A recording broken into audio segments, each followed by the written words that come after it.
Imagine having one of the originals 1,000-year-old vampires sleeping in your basement, ready to wake up and seek revenge at any moment. What would you do?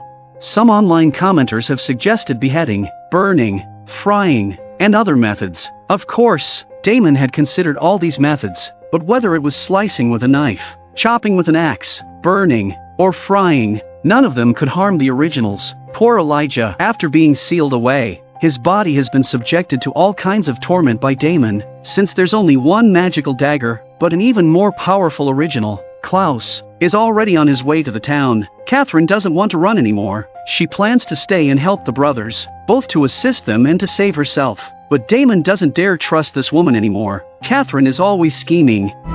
Damon, be smart. I want Klaus dead just as much as you do. More. Only Damon knows about Katherine's escape from the tomb, but out of pride, he hasn't told anyone else. The problem is, Katherine and Elena look exactly the same. When the two women appear in the castle together, the brothers face a dilemma. Upstairs, Stefan is being intimate with Elena, but within minutes, Elena appears in the living room. There's no way his brother could be that fast. Damon's smile fades as he teleports and grabs Elena by the throat. Wearing your clothes? Like that's gonna work. You think I'm Katherine? A confused Elena questions him, asking, "Isn't Katherine still in the tomb?" Damon isn't so sure anymore. Stefan rushes in after hearing the commotion, and upon seeing Elena, he's stunned. If this Elena is real, then the one in bed must be Katherine. Stefan immediately teleports to the bedroom and subdues Katherine. Stop it, Katherine! Stop what? It's getting really easy being you. Well, once again, Katherine has pulled it off. Does anyone remember how Katherine first teased the brothers when she appeared? That time, Stefan recognized her, while Damon was the one fooled. But now, it's Damon who first realizes it's Katherine. Elena despises Katherine, even though they share the same beautiful face, but they're facing the most powerful original Klaus. An extra hand in the fight could make a difference. Afterward, Stefan approaches Jonas and his son, breaking the news of Elijah's death. He knows Jonas wants to save his daughter, so he proposes an alliance, and Jonas agrees. To show his sincerity, Stefan reveals the method to kill Klaus. It turns out Elijah was searching for the site of the witch massacre because when witches die, they release power at the site of their death, and the power left by hundreds of witches is enough to destroy Klaus, the original. After learning this, Damon immediately begins researching ancient texts.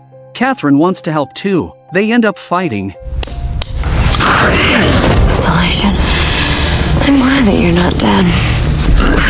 On the other side, Jonas and his son Luca returned home and immediately began casting a spell to rescue Elijah. It turns out Jonas never intended to cooperate with the Salvatore brothers. He didn't have faith in those kids and instead trusted Elijah's promises more. Jonas wasn't worried about them finding the massacre site, because Elijah wouldn't let them live to see another sunrise. As Jonas cast the spell, Luca was transported to the brothers' castle, completely invisible. He boldly stood right in front of Damon and Katherine. Damon sensed something was off but dismissed it as just his imagination. Invisible Luca starts searching the room. When Katherine retrieved a blood bag, Luca was standing right next to her, watching. Being stared at from behind by Luca makes Katherine feel uncomfortable. Ever cautious, she decided to check the basement. At this time, Luca was planning to take action. He was still too impatient. Before Katherine could leave, Luca couldn't wait to pull the dagger out of Elijah's body. Katherine teleported and pushed the dagger back in, prompted by his father's warning.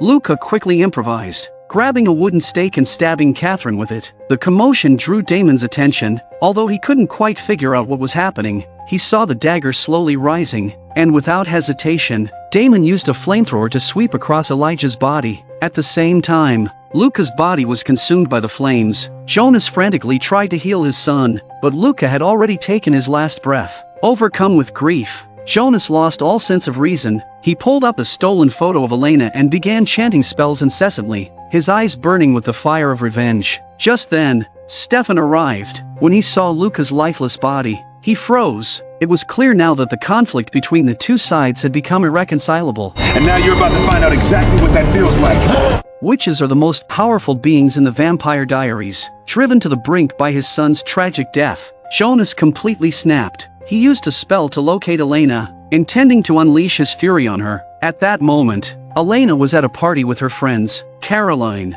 hoping to make up with Matt. rushed on stage in front of everyone and serenaded him with a love song. How romantic. Close your eyes, give me your hand, darling. As a side note, the actress who plays Caroline is actually a singer in real life. Moved by her gesture, Matt jumped on stage and passionately responded to Caroline's confession. Bonnie was very concerned about Elena's opinion of her relationship with Jeremy. She was worried that Elena would object to them. What she didn't expect was that Elena thought they were a good match. Just then, Elena received a warning from Stefan, and she quickly hid. Jonas, filled with murderous intent, walked into the bar. Bonnie stepped forward to buy some time, but her magic was taken away. She was no match for Jonas at all. Jonas wasted no time. He shattered lights and set the place on fire, turning the once lively party into chaos. To cover Elena's escape, Caroline tackled Jonas, but under his spell, Caroline clutched her head, screaming in agony. Matt had no idea how dangerous Jonas was. He stepped forward, ready to give Jonas a good beating. Jonas didn't want to waste his magic on a mere mortal, so he grabbed a broken bottle and stabbed it into Matt's neck, then pursued Elena out the door. To save Matt, Caroline had no choice but to feed him her blood, revealing her identity as a vampire. Meanwhile, Damon confronted Katherine, asking, "Why did you encourage me to strike, knowing that if I stabbed an original, I would die too?" Katherine confessed the truth. She had made a deal with John. He would release her from the tomb, but only if one of the Salvatore brothers died. Katherine chose to sacrifice Damon. Although Damon no longer loved Katherine, the truth still made him very sad. Just then, Damon received word that Elena was in danger and prepared to go protect her, but Katherine stopped him. She had a plan to kill Jonas. Elsewhere, Stefan was escorting Elena home, unaware that Jonas had already snuck in. Panicked, Elena tried to flee, but Jonas quickly pulled her back. However, to his shock, Elena's eyes turned blood red. Even when feeding, Katherine looked stunning. Katherine had mimicked Elena so perfectly that even the Salvatore brothers couldn't tell the difference. Jonas didn't die in vain. Kind-hearted Bonnie wanted to help Jonas pass peacefully, but to everyone's surprise, Jonas suddenly sat up and placed his hands on Bonnie's head. They all jumped in shock. It turned out that in his final moments, Jonas was giving Bonnie her magic back. Tonight, Katherine's plan worked, but Elena still gave her the cold shoulder. This doesn't change the way I feel about you. I don't much like you either, if we're gonna be open. Alaric escorted Jenna home, and to clear up any misunderstandings, he lied, telling her that Isabelle was already dead and that he had long since moved on from that relationship. Their relationship finally took a turn for the better. When Damon got home, he resumed his search for the location of the witch massacre. Katherine shamelessly climbed into his bed, but Damon wasn't moved. Damon is completely indifferent to Katherine and doesn't even want her to touch him. Matt's fatal wound healed, and in response to his confusion, Caroline confessed her identity as a vampire. Caroline thought that, given their feelings for each other, Matt would accept her, even if he needed some time to adjust. But Caroline was too naive. Matt immediately thought of his sister's death, mistakenly believing Caroline was responsible. Late that night, Elena was having a heart-to-heart with Jenna when the doorbell suddenly rang. Jenna opened the door to find none other than Elena's biological mother, Isabelle. What a disaster! Alaric had just told Jenna that Isabelle was dead, and now here she was, standing on their doorstep, to prepare for the battle against Klaus. Damon spent the night poring over texts and finally found the location of the witch massacre. Now, they just needed the spell to harness that power. So, Damon, Bonnie, and Jeremy went to Jonas's house to search for the spell book. Bonnie was saddened by Luca's tragic death. Luca hadn't been a bad person. Bonnie cast a spell to locate the book, while Damon dealt with Luca's body. Afterward, they headed to an abandoned ruin in the countryside, the site of the witch massacre. Unexpectedly, Damon could not move after entering, and the daylight ring also lost its effect. His entire face was burned by the sunlight. Damon initially thought Bonnie was behind it, but it was actually the vengeful spirits of the witches punishing him. Bonnie had to cast a spell to free Damon from their grasp. I guess this is the right place. I'm gonna go wait outside. Once Damon left, Bonnie began studying the spell book, and soon her mind was filled with eerie whispers. While all the candles around her spontaneously ignited, Bonnie had connected with the more than 100 witches who had died there, but the process of absorbing their power was excruciating. When the whispers finally ceased, Bonnie's power had reached an unprecedented level. She could summon wind and rain with just a thought. But even with such great power, Bonnie can only kill Klaus with certainty when he is at his weakest. which shows how powerful the original's vampires are. Jeremy, on the other hand, was a bit concerned. He asked Bonnie what the spirits had said, but Bonnie brushed it off, saying they had only warned her to use the power wisely. Meanwhile, after Isabelle's return, Jenna immediately realized that everyone had been lying to her. Ignoring Elena and Alaric's attempts to explain, Jenna decided to move out for a couple of days to clear her head. Please, just, I don't have it in me to hear any more lies from you. Let her go. It's better that she's not here, what with everything that's going on. John still had the nerve to say something snide, and Alaric had long wanted to punch him. Alaric angrily punched John. Isabelle's true purpose in returning was to protect Elena, but given what she and John had done, Elena didn't trust them, so John revealed the truth. Klaus had been hunting Katherine, and the vampires who had been sealed in the tomb all knew she was still alive. If Klaus got wind of this, he would definitely come to Mystic Falls, and the secret of Elena being Katherine's doppelganger would be exposed. Isabelle and John had killed those vampires to protect their daughter, but they hadn't anticipated that the secret of Elena being the doppelganger would still be revealed. Their mission now was to protect their daughter. Isabelle claimed that she had prepared a safe house, with the deed in Elena's name, and urged Elena to take refuge there, but Elena wasn't interested. And get the hell out of my house. In reality, it was all a lie. Isabelle was in cahoots with Katherine. To protect Katherine, Isabelle had used John as a spy, and she had also been the one pulling strings behind the scenes to seal Elijah. Isabelle had made a deal with Klaus, planning to use Elena and the Moonstone as bargaining chips to secure Klaus's pardon for Katherine.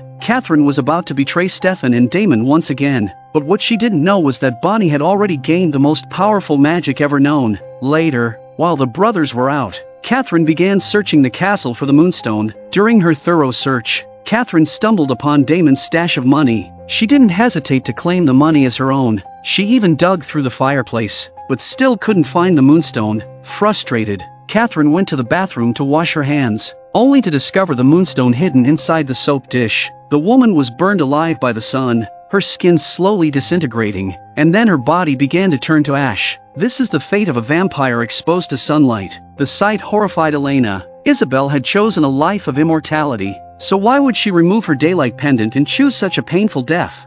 In truth, Isabelle's return home was a mission worthy of a double agent. She claimed to be protecting her daughter Elena, but secretly, she was working for Katherine. Isabelle planned to use her own daughter and the Moonstone to secure Klaus's pardon for Katherine. Katherine had already stolen the Moonstone, and all that was left was to kidnap Elena. At this moment, Elena was attending a party, and Isabelle was on her way to grab her when she happened to run into her ex-husband, Alaric. As mentioned earlier, Isabelle still loves Alaric, but she erased his memory. Isabelle hadn't wanted to disrupt Alaric's life, but she couldn't help confessing her love again, even admitting to erasing his memories before. Given what happens later with Isabelle's death, this confession starts to make sense. Isabelle wanted Alaric to remember the real her, but then, a servant suddenly attacked. Using magic to knock Alaric unconscious, he was a warlock. Isabelle turned away with a look of deep sorrow. It seemed she truly did love Alaric. Stefan had been keeping a close watch on Elena, but Caroline suddenly rushed in. Frantic, she had failed to erase Matt's memory after revealing her vampire identity, and now Matt was missing. When Isabelle arrived at the party, she didn't hesitate to kill John to divert Stefan's attention. After all, John was wearing his resurrection ring. John's body tumbled down the stairs, causing panic among the guests. When Stefan went to investigate, he didn't notice that Elena had already been replaced by Katherine. You okay?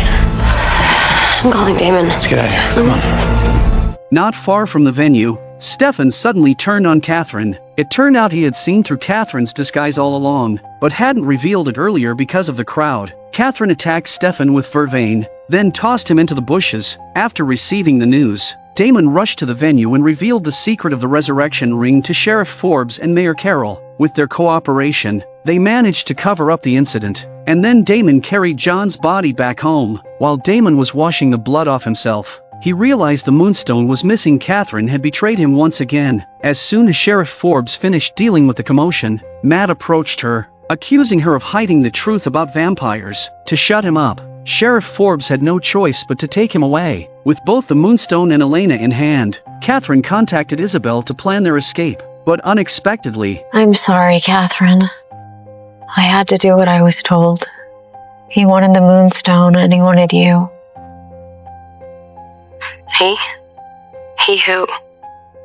A true double cross. Isabelle was actually working for Klaus. Sensing the danger, Katherine tried to flee but was subdued by Maddox's magic. Isabelle then took Elena to her own gravestone. After turning into a vampire, Isabelle had faked her death, and her parents had erected a gravestone for her. Reflecting on her past, Isabelle wanted her daughter to understand her better. Elena was confused by Isabelle's actions. Was now really the time to discuss mother-daughter relationships? At that moment, Isabelle received a call from Maddox, ordering her to release Elena. I have Katherine in the Moonstone. Your part is finished. You did what he compelled you to do. I'm done? You're done. Isabelle then apologized to Elena for being a disappointing mother. She removed her necklace and let the sunlight burn her to death.